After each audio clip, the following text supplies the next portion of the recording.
All right, everybody. My name is Isaac, and today is one of its kind presentation that I'm going to do.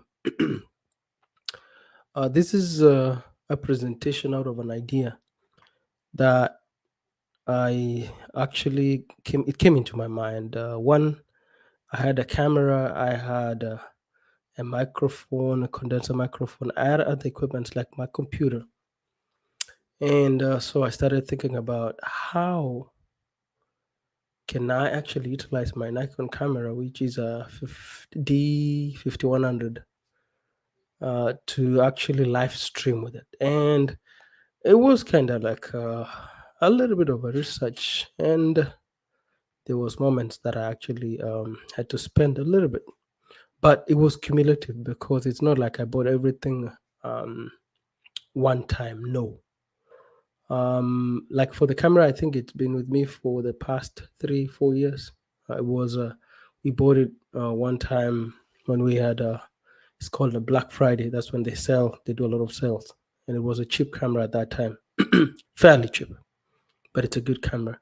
And then other things like my computer is what I've been using actually for my daily office work and personal use.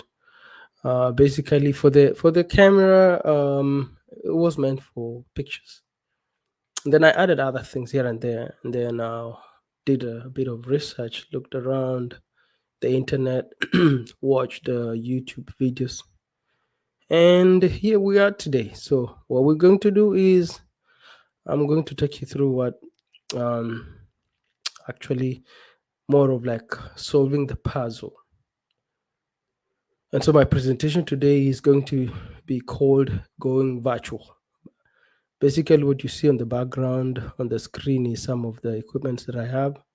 And it's not like I spend a lot of money or a fortune or a savings. No, these are just things that I either got it from a flea market, I got it from Facebook Market, I got it from um, where else? Like Amazon. Uh, and it's not like I bought them one time. No, it's been a you know cumulatively over time. All right. So my idea today is going virtual using my DSLR camera. Remember, this is things that I bought over time, and so I'll have an introduction. I'll take you through the equipments that probably you'd need, or some of the equipments that I had to either add to what I already had. I will tell you, in passing, not deep, what kind of softwares you may need, or the softwares that I used myself, and then what kind of connections. For the connections, it's basically sometimes what comes with either the camera or what they sell you with your uh, equipment that you buy, and that would be like as simple as a USB cable. And then we'll try and see, you know, if that would make sense.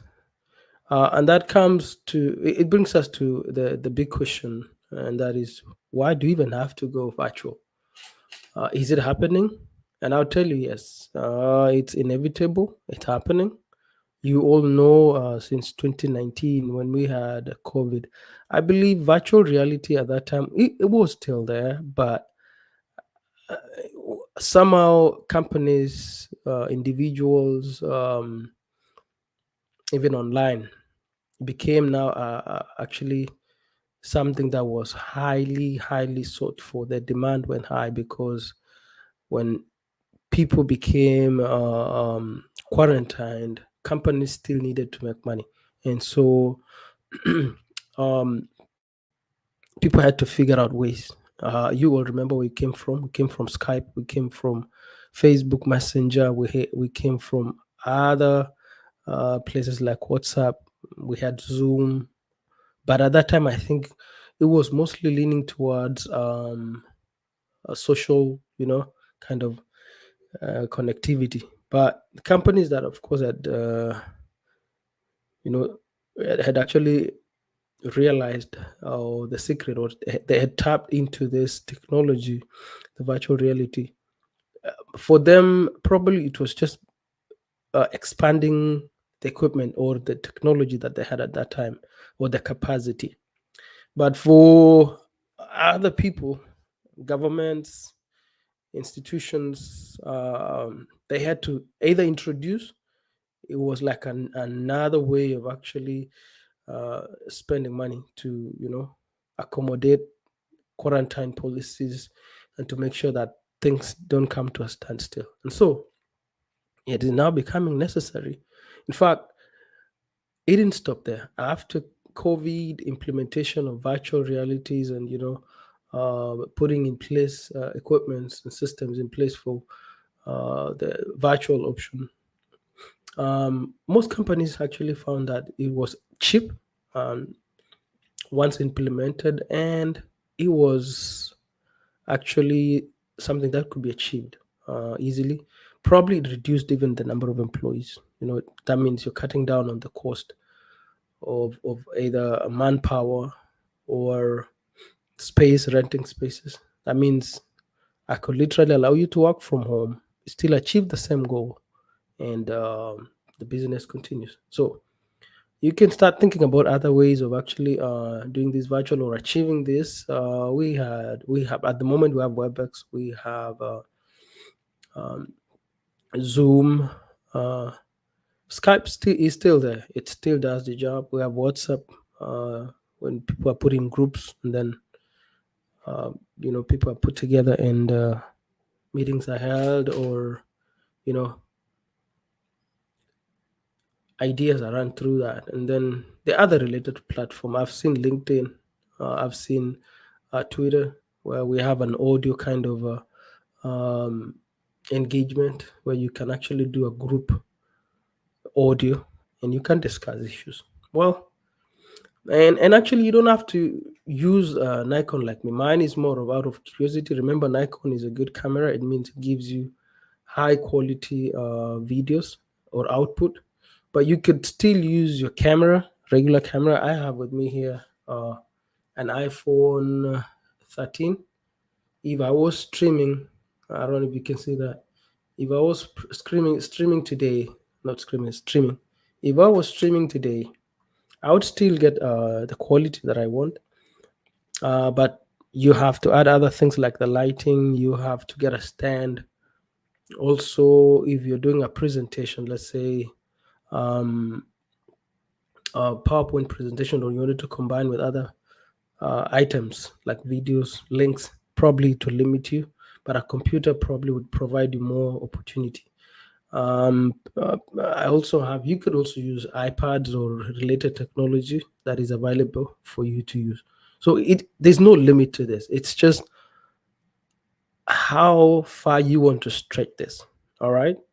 And also for fun too. You could do this for fun. See what technology A can actually complement with another technology to make life interesting. So I put in some things that actually equipment you need. For me, I needed a Nikon camera, which was the start point. It's a D5100. Um, it's high definition. It's still an XLR. That means you also need some form of lighting, to give you quality videos. For me, I needed an extra screen, but this is for multitasking, just in case I needed to see something on this end. Like right now, I could be referring to something. I could also be playing music on this other screen, and I'm able to, operate that. For me, I needed speakers. You can see speakers over here. Those are like the studio kind of speakers, but they're not that quality. I just needed some for feedback. Once I'm done recording, I can listen to my recording, and if I needed to edit, which I'm not planning to go into that, editing. No, if I can stream live and gives me what I want, then I think I'm okay. Um, I I had to get a sound. We call it a sound card, and the kind that I have is called an audio box. And I remember somebody sold it to me at $20. And when I bought it, I got it with two cables, that is uh, audio cables, and so that saved me a lot of money because all I needed was, once I cut I bought the condenser microphone. All I needed was just connect it. Now the sound card does a very important role because it gives you more quality sound compared to what I have on my computer. And so what I do is I connect it with a USB cable, and I could actually connect external speakers from my sound card, which is an audio box, um, and it's by PreSonus. All right, you can see the picture here. That's my camera. This is the condenser microphone. Also, this one, when I bought this, it was from Facebook Market, and somebody was selling it for less than $30. I could still negotiate, but yeah, I still got value for money when I was buying this. And when I bought this, it came with a stand. This is the stand, and it's adjustable. It can move left, right. It can go up, down.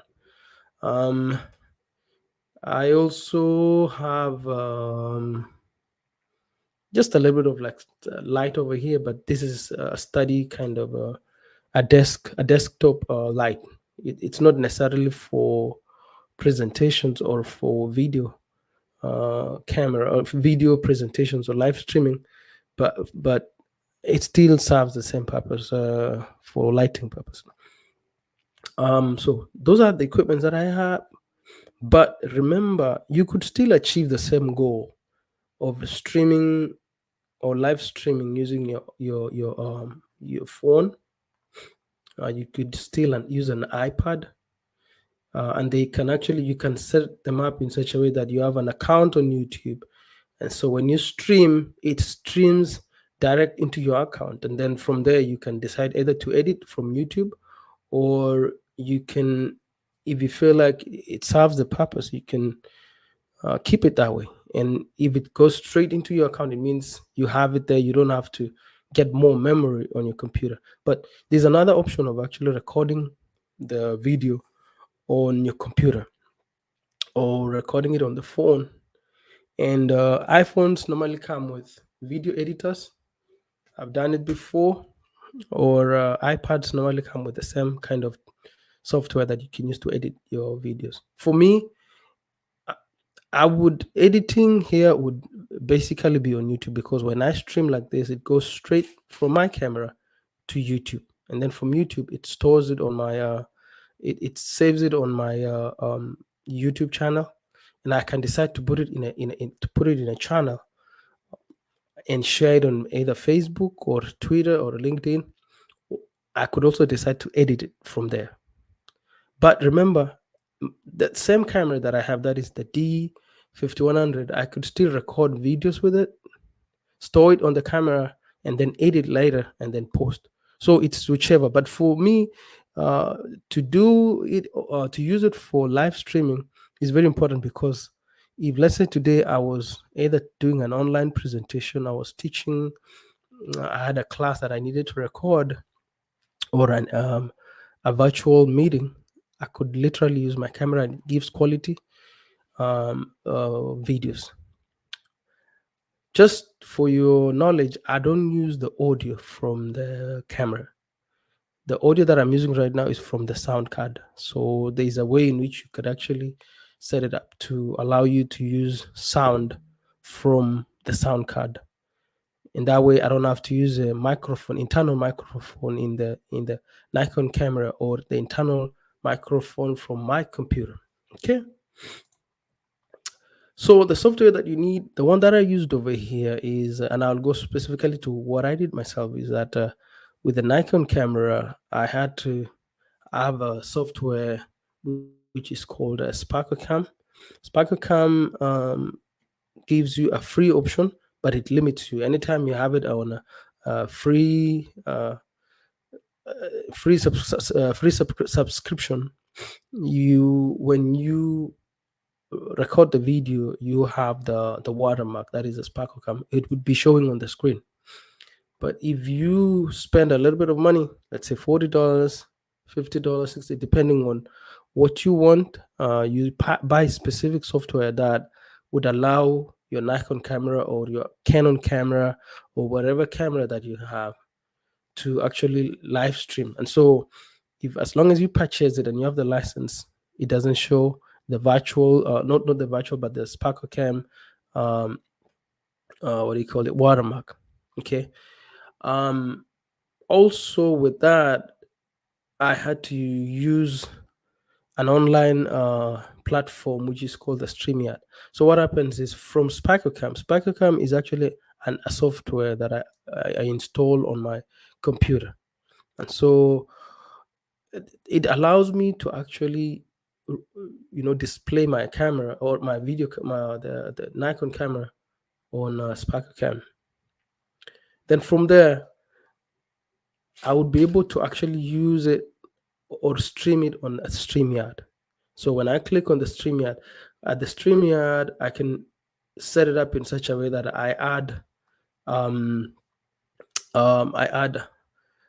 account. Let's say I would be able to add YouTube, or I could add LinkedIn, I could have Twitter, I could add an email, I could add like right now I'm using YouTube, so I could also use WhatsApp. So what I do is once I have my WhatsApp account or YouTube account on StreamYard, anytime I go live on StreamYard, it automatically uh, loads it or uploads it on my channel. And so right now, as I'm speaking, I believe you can see me. I'm live, and so it's going straight into my live on my YouTube account. Great, but if you don't want to use what I'm using, you can actually literally go straight into Zoom from your computer. But remember, I'm talking about quality. You may not have high quality videos. If let's say I needed for bigger screens, it may not be that quality. You could also go straight into WhatsApp using your computer. You could also go straight into LinkedIn using a computer, or actually YouTube. You can go straight using the computer direct, or using a phone, or using any other equipment that you could be having that allows you to live stream. Great. So for the connection, it's very simple. It starts from the camera. You use a USB camera connection to the computer. From the computer, it's picked by SparkleCam, and then from the computer, I log in into StreamYard. StreamYard will capture the. It allows me to organize into a studio, and then from there, I'm able to stream straight into my either YouTube channel or Facebook or whatever place that I want to stream into. And for now, it looks like it's not a lucky day. My camera, I believe, has given in, or it's frozen. I guess it's time to go home. Thank you, everyone, for your time.